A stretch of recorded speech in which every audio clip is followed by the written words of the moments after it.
He is one of India's premier classical vocalists and is the foremost exponent of the Mewati Gharana. At 87, his voice sounds just as timeless as it can get, embodying the lasting legacy of Tansen and Baiju Bawra. Today, I'm very fortunate to be sitting in front of a living legend who's agreed to recount his beautiful musical journey. I'm talking about none other than Pandit Jasraj. Thank you so much, Pandit Ji, for joining us today and agreeing to recount your beautiful musical journey. जय माँ, जय बेटा।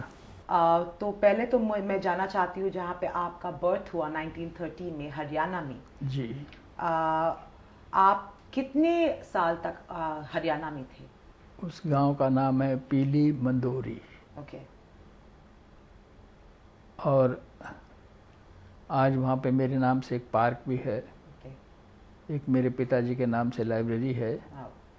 इतना छोटा सा गांव है मगर है ये सब कुछ। मैं मेरे जन्म के बाद 1933 तक, मतलब 30 में पैदा हुआ, 32, 33 में मेरे पिताजी ने मेरी माँ को हमको बुला लिया। फैमिली वहीं रही। तो हम बड़े भाई साहब के साथ में, जो मेरे बाद में गुरु बने, पंडित मणिराम जी के साथ में, हम तीनों वर्धा चले गए।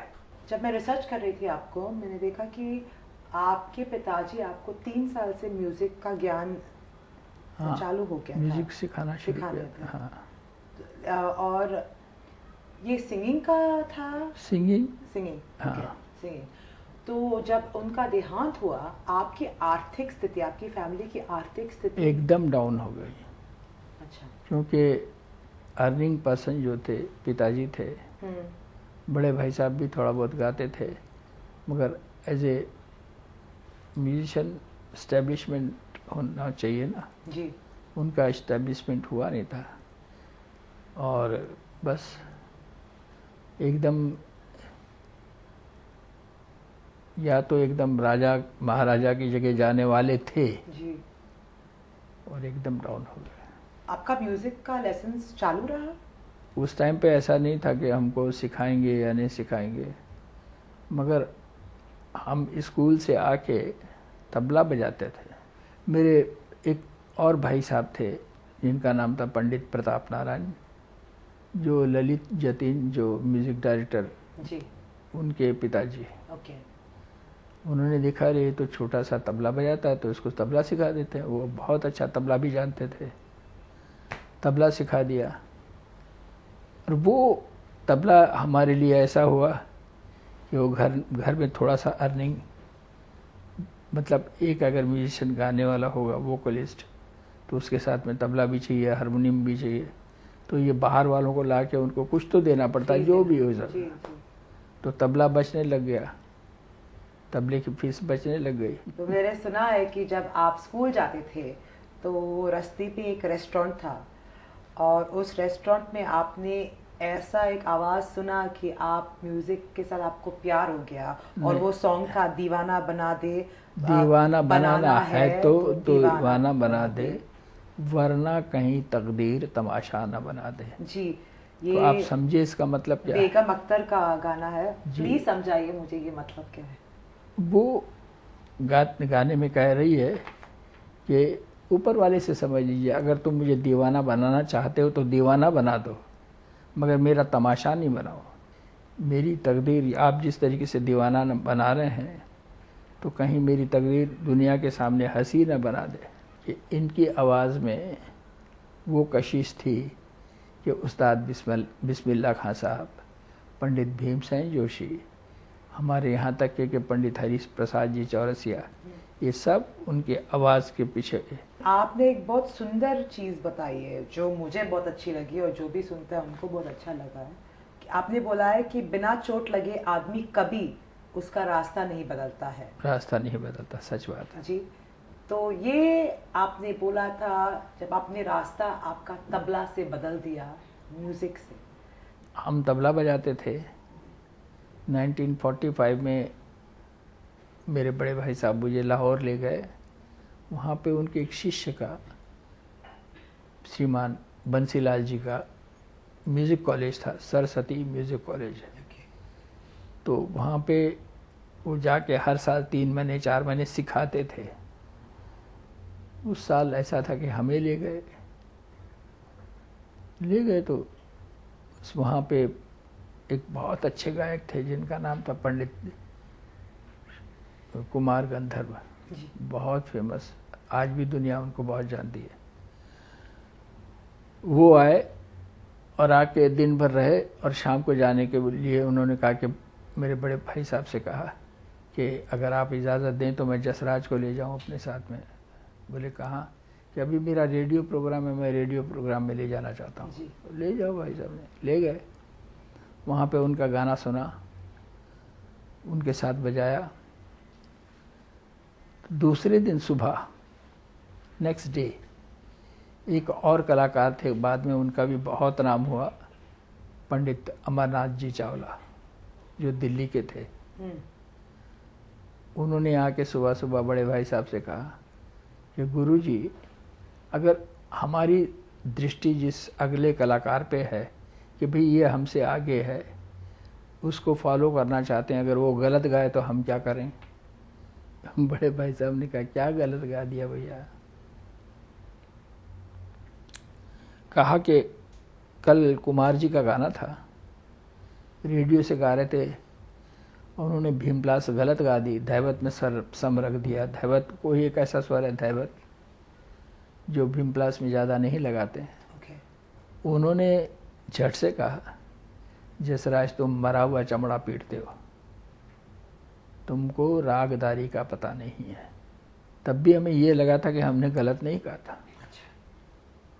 तो दूसरे दिन 2-3 दिन बाद में बड़े भाई साहब का एक प्रोग्राम था जो कृष्ण जन्माष्टमी पे होता है। तो लाहौर में बहुत बड़ा जश्न था। जब ड्रामा होता है तो पैरापेट होता है जिसमें नीचे सब लोग जो हारमोनियम तबला वगैरह बजाने वाले होते हैं नीचे बैठते हैं जी। हमने कहा कि ये हारमोनियम तबला कहाँ है? उन्होंने कहा वो खड्डे में है। मैंने कहा खड्डे में क्यों जी? वो तो संगीतकार के साथ बैठे थे। बोले ओए तबले वाले दी मजाल है जो रागी दे नाल बे है। तबले वाले की मजाल है कि जो संगीतकार के साथ में बैठे। बहुत बुरी लगा। तो हमें सच में रोना आ गया, क्योंकि 1-2-3 दिन पहले वो और आज ये। हम वो पंडाल से बाहर जाकर रोने होने लग गए। बड़े भाई साहब आए, आके कहा कि चलो। मैंने कहा कहाँ? कि तबला बजाना है। मैं तबला नहीं बजाऊंगा। तुम रो क्यों रहे हो? बस हमें नहीं तबला बजाना है इसलिए रो रहे हैं। तो उन्होंने कहा कि अब मेरे साथ कौन बजाएगा? मैंने कहा म्यूजिक कॉलेज से किसी को बुला लीजिए, वो बजाएगा। समझ गया कि आज तो मामला गड़बड़ हो गया। बुला लिया, प्रोग्राम हुआ। प्रोग्राम के बाद घर गए तो जो जन्माष्टमी की रात और दूसरे दिन जो सुबह होती है वो नंद उत्सव कहलाता है। तो हमने जो गाना शुरू किया वो नंद उत्सव के दिन शुरू किया। तो आपने तबला छोड़ दिया? छोड़ दिया नहीं छोड़ते तो हम गा नहीं सकते थे। और आपने, मैंने सुना ये भी बोला था कि मैं मेरा बाल नहीं काटूंगा जब तक। वो 46 में शुरू किया कि अब मैं बाल नहीं काटूंगा जब तक हमें लोग थोड़ा सा रिकॉग्नाइज नहीं करे कि भाई हाँ ये ठीक गाता है। तभी तो हमने 52 में जाके बाल कटवाए। 52 में आपको रिकग्निशन मिला? बताता हूँ ना, जब मैं रेडियो में गाया 51 के मार्च में, हमें प्रोग्राम 1 मिला। तो उस प्रोग्राम के लिए ही लोगों ने कहा कि अरे बड़ी अच्छी आवाज़ है, बड़ा अच्छा गाता है, बड़ी अच्छी आवाज़ है, बड़ा अच्छा गाता है। तो हमारे कान तक आ गई वो बात। कहा चलो ये शुरुआत तो हुई। दूसरे तीसरे प्रोग्राम में हमको नेपाल से बुलावा आ गया। एक बड़ी अच्छी स्टोरी है आप और बड़े गुलाम अली साहब की। जब उन्होंने आपको बोला कि तुम मेरे शागिर्द बन जाओ, मैं उसको पूरा बता देता हूँ। 1960 में मैं बम्बई कलकत्ते से रेडियो में यहाँ पे संगीत सम्मेलन, रेडियो में तब बड़े बड़े संगीत सम्मेलन रेडियो करता था। उस्ताद बड़े गुलाम अली खान साहब यहाँ ही रहते थे। उनकी तबीयत ठीक नहीं थी तो हमने कहा कि उनको मैं मिलने जाऊंगा। हम उनको चचा जान कहते थे। तो जब हम गए तो देखा कि अकेले लेटे हुए, उनको पैरालिटिक अटैक आया हुआ था, तो लेफ्ट हैंड काम नहीं कर रहा था। तो वो हमने उनके जो पैर वैर दबाए ना, तो उससे खुश होकर कहते हैं, जसराज तू मेरा शागिर्द बन जा, मैं तेरे को अब मनवर जैसा, उनके मनवर बेटे थे, वैसा गाना सिखाऊंगा। जो कुछ भी मन से निकला वो ये था कि चचा जान मैं आपसे गाना नहीं सीख सकता। बोले क्यों, मैं सिखाऊंगा। यानी मैं मेरे बाप को जिंदा करना चाहता हूँ। इतना कहा और वो उनकी आंखों में से आंसू आ गए। उन्होंने हाथ ऊपर उठा के दुआ भी दी कि अल्लाह तेरी, भगवान करे, अल्लाह करे तेरी मन की इच्छा पूरी हो। पंडित जी, आप कभी था जब आप पहली बार आपका नाम पूरा इंडिया में गूंज गया? समझ लीजिए वही प्रोग्राम से, वो जो 1960 में। 60 में, हाँ। तो आप अराइव हो गए, सब लोग को पता था पंडित जसराज कौन एक है। कोई है एक अच्छा गाता है। तो 60s से जब आपका ये अच्छा इनिंग स्टार्ट हुआ, उसमें आपको कभी कोई दिक्कत? नहीं, दिक्कत तो देखिए हर आदमी को होती है। हाँ। हर दिन दिक्कत होती है, हर दिन आपको रास्ते मिलते हैं। मैं 1964 में जयपुर में एक बहुत बड़ी कॉन्फ्रेंस हुई। तो पंडित भीमसेन जोशी तो पहले ही दिन गए। वो तो बहुत ज़बरदस्त गायक थे, उनका गाना तो सबने सुना। उसके बाद में जो भी कलाकार गाने के लिए बैठता था उसको ताली मार के उठा देते थे। वो डांस, तबला, ये सब, सितार, ये सुन रहे थे।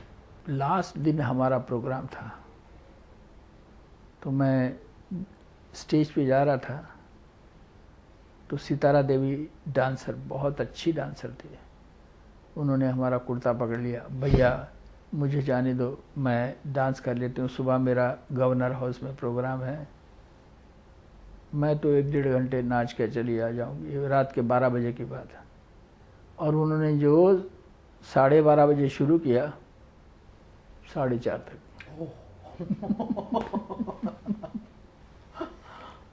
अब साहब 4:45 बजे हम स्टेज पे पहुंचे। हमने एक राग नट भैरव करके शुरू किया, सुबह का राग। अब साहब एक 15-20 मिनट तक तो हमको लोगों ने सुना, और उसके बाद तालियां बजाना शुरू की। मैंने कहा जयपुर ऐसी जगह है, मैं बड़ा मन लेकर आया था कि आपको गाना सुनाऊं, और आप अगर ऐसा करेंगे तो मैं चला जाऊंगा, मगर मुझे ये ख्याल रहेगा कि जयपुर में मेरा स्वागत अच्छी तरह नहीं। नहीं, मेरा स्वागत के रूप छोड़िए, जयपुर में वो चीज़ रही ही नहीं कि जो थी, जिसके नाम से इतना मशहूर जगह है कि जयपुर घराना। पब्लिक शांत हो गई साहब। अब हमारे घर में एक गाते हैं माता काली का, बहुत जोर से गाते हैं, और उससे हमें रिकॉग्निशन बहुत ज़्यादा मिला।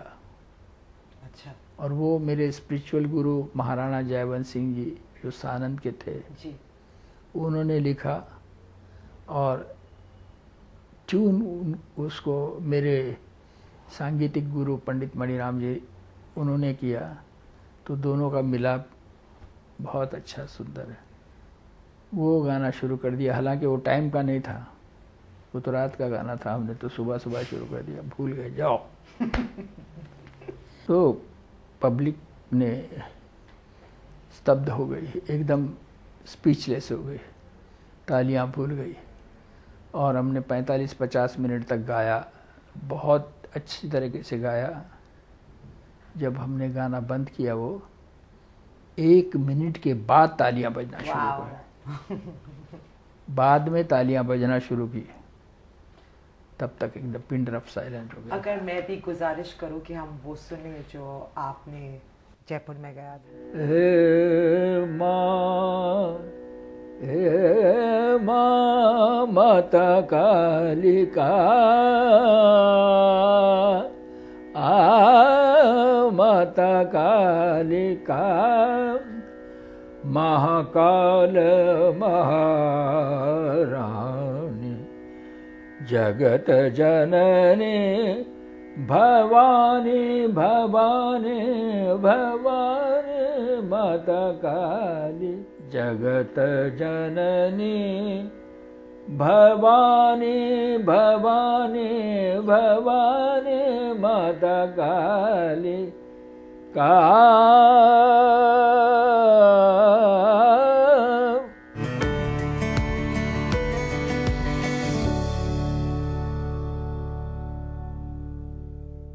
उस दौरान जब आपका बहुत अच्छा दौर चल रहा था, जब आप फेमस हो चुके थे, आपको लगा कभी आपकी जिंदगी में, जब आप देखे कि अगर आप कंपेयर करेंगे आपकी जिंदगी जब स्ट्रगल पीरियड था और वर्सेस जब आप अराइव हो गए, आप फेमस हो गए, लोगों का जो तरीका था आपके साथ, बिहेवियर, उसमें आपको कुछ फर्क? बहुत बदलाव आ गया था, बहुत बदलाव आ गया था। देखिए, कभी पहले हमको कोई कहते थे कोई जसराज कहते थे, जसराज जी कहने लगे, फिर पंडित जसराज कहने लगे, फिर खाली पंडित कहने लगे, पंडित जी। तो ये फर्क पड़ा ना। तो मैं जानना चाहती हूँ 90s के बाद में जब आप एडमिंटन में गाना गा रहे थे, शुरू किया मैंने एडमिंटन में, जब मैंने गा रहा था। हाँ, मेरे को प्रश्न पूछने दो, क्योंकि मुझे ये प्रश्न बहुत ज़रूरी लगता है, क्योंकि आज जिस भारत में हम रहते हैं वो पहले वाले भारत की तरह नहीं है। बिल्कुल। और मैंने सुना है कि आपका जो विचार था आपके दिमाग में, वो लॉस्ट हो गया थोड़ा, आप क्या करने वाले थे भूल गए, अपने आप में नहीं खो गया था। नहीं, मुझे पीछे से सामने से किसी ने फरमाइश की, पंडित जी अल्लाह मेहरबान गाइए, तो मैंने जो अल्लाह कहा और इंट्रोवर्ट चला गया, पता नहीं कहाँ गया, और अल्लाह के साथ में ओम निकलना शुरू हुआ। अल्लाह ओम, अल्लाह ओम, अल्लाह ओम, अल्लाह ओम, मेरो अल्लाह मेहरबान। तो अल्लाह ओम, अल्लाह ओम, अल्लाह ओम। जब मुझे थोड़ा सा ध्यान आया कि मैं क्या कर रहा हूँ, तो पता चला कि मैं अल्लाह ओम कर रहा हूँ। अल्लाह ओम जो इसमें खुदा का नूर भी है और भगवान का रंग भी है, ये बहुत सुंदर है आई थिंक। और आजकल के ज़माने में जो इतना हम लोग एक दूसरे का खून के प्यासे हो गए। हाँ, एग्जैक्टली। और ये हेट का रिलीजन हो गया दोनों के बीच में, ऐसे टाइम पे ये आपका अल्लाह नहीं, बहुत सुंदर है। देखिए, दुनिया में समझ आएगा, मतलब किसी को भी जो गलत रास्ते पे है, आज नहीं तो कल उसको समझ आएगी। आपका इतना एक्सपीरियंस है, आपने इंडिया, ब्रिटिश राज देखा, इंडिपेंडेंट इंडिया देखा है, अभी आपने सब मज़हब जैसे एक थे, जैसे आपके टाइम पे थे, अभी आज का भी माहौल देख रहे हैं आप। आपको लग रहा है? मैं ये नहीं मान सकता कि मेरा टाइम चला गया। जिंदगी जो है आज में जीजिए जी, गया कल सो गया। मैं क्या पूछ रही हूँ कि आपको डिफरेंस क्या लगता है इंडिया में, तब का इंडिया और अब का? नहीं, देखिए, इंडिया एडवांस तो बहुत हो गया। ये कि कुछ हट धर्मी करते हैं, कोई जिद में आके कि हमारा ये है, हमारा तुम्हारा थोड़ा बढ़ गया गलती से, वरना वही है। दूसरा चीज़, आपको पद्म विभूषण मिला, गवर्नमेंट से रिकग्निशन मिली है, कंट्री से रिकग्निशन मिली है। मैं ये पूछना चाहती हूँ क्योंकि जब मैंने पंडित बिरजू महाराज से भी ये इंटरव्यू किया था, उन्होंने बोला कि मुझे रिकग्निशन मिला, लेकिन गवर्नमेंट ने मुझे वो एक अवार्ड दे के बस हो गया। तो मैं आपको पूछना चाहती हूँ, आपका जो टैलेंट है बढ़ाने के लिए इस कंट्री में गवर्नमेंट ने आपको सपोर्ट किया है? अरे देखिए, पहली बात यह है कि गवर्नमेंट को कौन सपोर्ट करता है? हम। तो बस हम ही सपोर्ट करते हैं गवर्नमेंट को। उनसे वापस मांगेंगे हमने आपको सपोर्ट किया, आप हमें दीजिए। हर चीज़ अपने ज़माने में अपने टाइम में अच्छी होती रहती है, मगर ये मैं तो नहीं सोचता कि गवर्नमेंट को हमें कुछ देना चाहिए। मैंने ऑल्सो सुना है कि आप not only Hindustani classical music के फैन हो, आप सब डाइवर्स म्यूजिक, सब जॉनर्स ऑफ म्यूजिक के फैन हो, इंक्लूडिंग मडोना। बिल्कुल। और मैंने सुना है कि मडोना आपके मेरे परफॉर्मेंस प्रोग्राम में आई थी। जी, तो आप उनसे मिले? और आप उनके म्यूजिक फॉलो करते हैं? मुझको बहुत अच्छी लगती है, बहुत अच्छा लगता है उनका गाना। बॉलीवुड में आपका एक्सपीरियंस कैसा रहा जब आप? नहीं, देखिए बॉलीवुड का एक्सपीरियंस में आपको मालूम नहीं है शायद। आपने डॉक्टर वी शांताराम जी का नाम सुना? Of course. वो मेरे ससुर थे। जी, मुझे पता है। तो यूँ भी बॉलीवुड में हमारा कुछ न कुछ तो हाथ है। Of course. उन्होंने हमसे कहा, जसराज, पहली बार जब हम बम्बई आ गए कलकत्ते से, मैं कलकत्ते भी रहा था, बम्बई आ गया, तब उन्होंने कहा कि तुम्हारे प्रोग्राम कब शुरू होंगे? मैंने कहा 3-4 महीने, 6 महीने में होंगे। 6 महीने के बाद में उन्होंने बुलाया कि भाई तुमने कहा था कि तुम्हारे 6 महीने में प्रोग्राम शुरू हो जाएंगे, कोई प्रोग्राम की आवाज़ तो नहीं आई, तुम हमें ज्वाइन कर लो। तो अभी वो गीत गाया पत्थरों में चल रहा था, तो उसका मतलब गाने तो बन गए, इंस्ट्रूमेंट ये वसंत देसाई जी कर रहे हैं, गाने रामलाल जी ने बनाए थे, तो तुम्हारा नाम भी लगा देंगे इसमें, वसंत देसाई जसराज। मैंने कहा नहीं पापा, मैंने भगवान से अहद किया, अहद समझते हैं? हाँ, प्रॉमिस दिया है कि मैं अगर गाने लग जाऊंगा तो मैं और कुछ नहीं करूंगा, शास्त्रीय संगीत ही गाऊंगा। उन्होंने भी कहा कि भगवान तुम्हारी इच्छा पूरी करे। आपका एक फेज था जब आप बड़े स्पिरिचुअल हो गए। अब क्या हूँ मैं? अब भी आप स्पिरिचुअल है, लेकिन वो जो ट्रांजिशन हुआ आपका ऑफ स्पिरिचुअलिटी और स्पिरिचुअलिटी और म्यूजिक का जो मिलन आप वो सर्च कर रहे थे, उसके बारे में थोड़ा बताइए। देखिए, ये जो स्पिरिचुअलिटी है ये कब आ जाती है, किस टाइम पे आ जाती है, इसके लिए ढूंढाई नहीं करना पड़ता है। आ जाता है।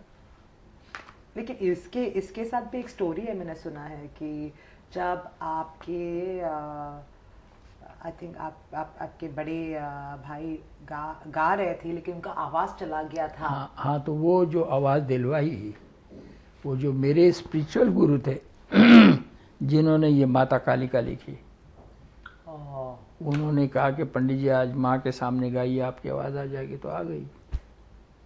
तो वो जो चमत्कार देखा, तो उसमें विश्वास ज़्यादा बढ़ गया कि भैया ये जो खाली मूर्ति की ये मूर्तियाँ नहीं है, इसमें कुछ है। और मैं ऑल्सो सुनी हूँ कि आप बड़े कृष्ण के भक्त हैं। ये तो मेरे पास खुद ही आ गए, मैंने कुछ नहीं किया। मैं 46 तक उनको जानता नहीं था, मैं सच बताऊँ, ये सुन लीजिए, अच्छा लगेगा। 1946 तक मैं हनुमान जी का उपासक हूँ, आज भी हूँ, और उनके द्वारा मैं राम जी को थोड़ा जानता था जी। कृष्ण जी से मेरा कोई लेना देना नहीं था जी। एक दिन ये मेरे सपने में आए, उन्होंने मुझको कहा कि जसराज जो तुम गाते हो ये मुझे जल्दी पहुंचता है। 46 में जब मैंने शुरू किया था, ये पूजा पाठ निवेद मंत्र तंत्र तो इनका है, उन्होंने लेफ्ट हैंड ऐसा किया। तो उस ज़माने में सारे वॉइसराय से लेके और राजा महाराजा नवाब सब बैठे हुए थे। तो ऑल्सो मैंने सुना है कि पता नहीं ये सही है कि नहीं, कि वो आपके ड्रीम्स में आते रहते थे और म्यूजिक गाइडेंस देते थे। आते हैं अभी भी। और मैं ये भी सुनी हूँ, पता नहीं सही है कि गलत, गाइडेंस देते, गाइडेंस। लेकिन आप रात में आपकी बीवी को उठा के बोल देते थे कि थोड़ा ये नोट्स लिख लो, क्योंकि वो आपको बिल्कुल आपके ड्रीम में आए थे? Is it true? बिल्कुल बिल्कुल सही, आप सही कह रही हैं। तो अगर मैं आपको पूछूं कि उनका नाम जानती हैं? मधुरा। बिल्कुल। आप मेरा टेस्ट ले रहे हैं? नहीं नहीं, आपका सीक्रेट इंग्रेडिएंट क्या है, मैजिक इंग्रेडिएंट? क्योंकि आप 87 हैं, हेल्थ बहुत अच्छा है, अभी भी आपकी आवाज़ इतनी ही सुरीली है। 87 अच्छी खासी हाँ। एज हो जाती है। आप चल सकते हैं, अच्छी तरह चल सकते हैं, आपका स्पीच क्लियर है, आप सिंगिंग भी इतना अच्छा कर रहे थे। हालांकि अभी आप हमारे शो पे नहीं सिंग कर रहे हैं, बट चलिए शो पे गाने की कोशिश करते हैं। Thank you. गुरु आज्ञा में निस दिन रहिए, गुरु आज्ञा में निस दिन रहिए, जो गुरु चाहे सोही सोही करिए, गुरु आज्ञा में निस दिन रहिए। बहुत शुक्रिया, आपसे मिलके बहुत खुशी हुई। चलिए, जय हो सोनाली जी।